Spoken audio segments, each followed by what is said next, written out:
In Where Winds Meet, I've snatched over 200 different horses, trying to find which is the best, trying to get one as free to play that would give us Petals Collection, a mount skill which is pretty huge for gathering materials.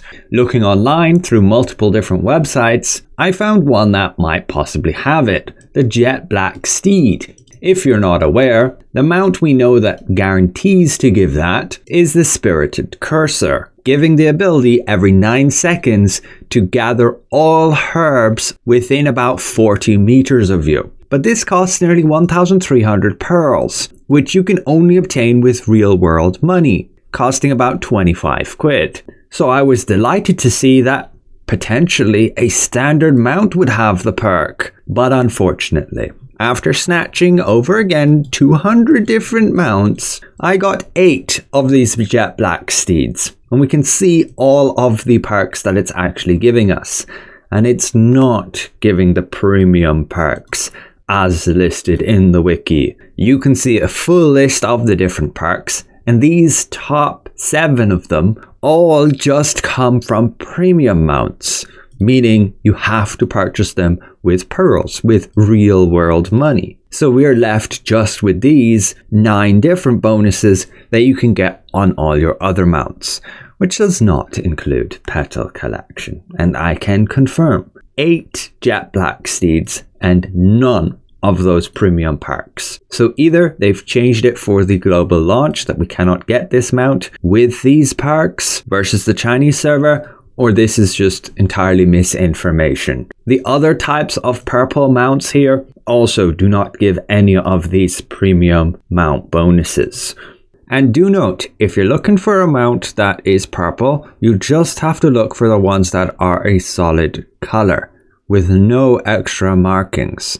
The lesser mounts all have these markings, and so you'll be able to see that very easily before you snatch the horse. If I'm to look at the perks and find what's the ideal free-to-play mount to have, I'd pretty much just go with the one that gives you high speed. The thing is, you can fly in this game. There's no real need for a mount. The only reason would be to have it when we get a new zone and you cannot fly yet because you don't have the exploration progress for it. You have to get to 4,000 points level 4 in order to be able to use lightness skills within a zone. And we are going to get new zones. Here is a rough look of the size of the map we currently have and all the extra regions that the Chinese server already has. So there's a ton of content coming, and yeah, mounts help for that initial exploration phase to get around a little bit faster. So let's quickly go through how I managed to get all these mounts. It only took probably about a few hours tops. Part of the reason being is I have to deal with some PvP bounties. It's a crime to snatch horses, so the game puts a bounty on your head and real world players come to kill you. The bear definitely helped me out there quite a bit. But yeah, the easiest option is to just snatch these horses. You go up to the guy, you snatch it, and then you can just ride off. Or you can instantly jump off. As soon as you've snatched it, it's added to your stable here. We can see the new mount we just got was this guy. So you keep going up to the guys and you snatch the horses and you ride off to the next one.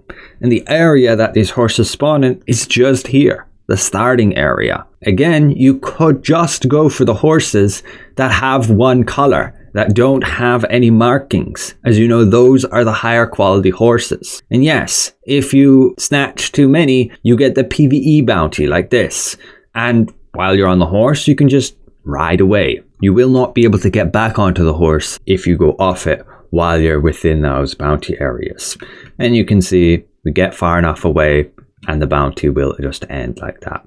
But then you can open your map, teleport back over here, go to your clock, change the time to a day later, and then those horses and their riders will respawn. Also, the ones that are chasing you because you've snatched the horse will lose aggro on you as soon as you teleport. So that's what I did for a few hours. Just snatched horses. I got a bounty on my head for players, so every few hours I will have a player trying to kill me until I lose and go to jail, which did happen initially. This is a good horse right here. She doesn't want me to take it, but she hops off the horse, I snatch it anyway. And that is a purple mount, as we can see right here, because it has all one color, no extra markings. These guys are chasing us. They just want to punch you to bits, I guess, and you just teleport here and you lose aggro on them. I snatched this horse. The guy's not happy with me. He snatched the horse back off me, but the horse is still mine in my stable. I just can't use it for a little period of time. We just teleport right here, which is right next to him, and then he just walks off. He loses aggro with you. The alternative way, if you don't want to commit a crime, is to go up here. You can see the horse icon, the Wild Main Ranch, and when you click on that, it shows you the available horses, and they will reset every day. You will have a new pool of horses. So you can simply go there and you have to play this little mini game in order to tame the horse. You can see in the very center there, it shows you the little prediction of where the bubble is going to go out from. And basically you need to perfectly catch these little balls before they go out. And if you get failures, you lose points. You need to get a certain amount of those successes within the time, and then you will be able to tame the horse and have it as yours. It will be added to your stable.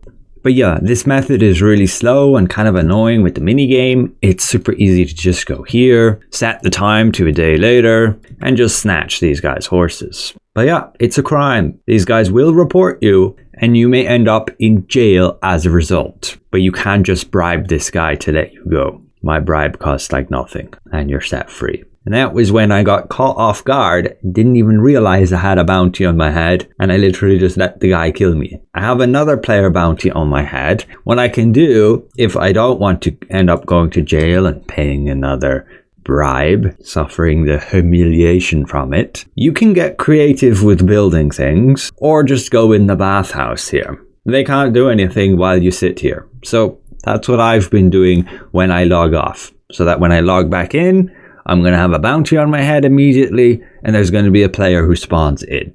They just can join me for a bath, rather than killing me. The system's very scuffed, and I personally wouldn't bother engaging with PvP bounties. Just do all the PvE ones and you'll get more than enough fish for your week. But ultimately, collecting all these mounts was not really worth it. Again, like I said, you only really need to get a mount with high speed. The rest of these perks are not so important. I'd probably go with this one because it also has the speed in the water if for whatever reason I want to go swimming with my horse rather than jumping. All these excess horses, I can give away, release most of them, but you can also sell 5 of them per week to this guy, but he gives you barely any of these commerce coins in exchange, even when selling the mounts with over 70 rating, which is based on how many perks they have and the quality of those perks. So I'll just leave them in my inventory for now. So yeah, it's unfortunate we cannot get Petals Collection as free to play, at least right now. It can save you a ton of hassle gathering herbs manually, but I guess they do it because yeah, otherwise the game is entirely free to play. I can accept that little bit of convenience locked behind a paywall when you consider the grand scheme of things. All the content the game has to offer entirely free if you wish to. So that's it for now. A special thank you to all my channel members, and we'll see you guys around.